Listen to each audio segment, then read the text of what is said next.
The 1960s were a decade filled with many large demonstrations regarding several different issues taking place in society. Among those issues, the debate surrounding the Vietnam War was near the top of the list when talking about the most controversial. The installment of the draft for the war ignited a tremendous uproar in the United States, with many young people of the baby boomer generation leading those who were outraged.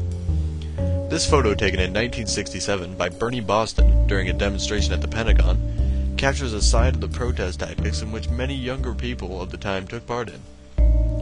The college-age people who protested the Vietnam War, such as in this photo, are now looked at by many as people who stood up against an unjustified war and would not contribute to this negativity. Although this is how many feel now when looking back, should these protesters be looked at in a positive manner?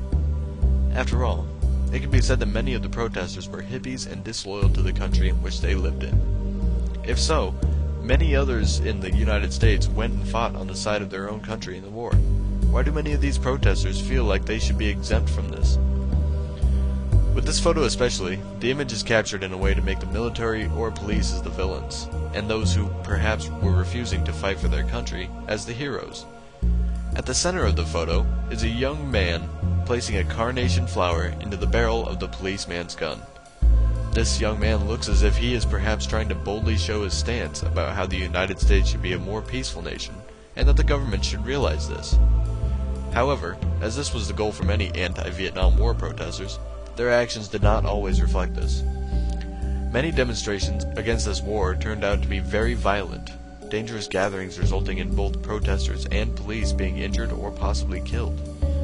Although some of the violence was committed by the police, these situations may have not happened had the protesters been more responsible. Many could think this photo shows a group of police unnecessarily pointing their guns at what looks like a small group of peaceful protesters with flowers. However, it can be said that this photo shows a group of police holding their guns out in their own defense against a group of protesters approaching them with unknown intentions.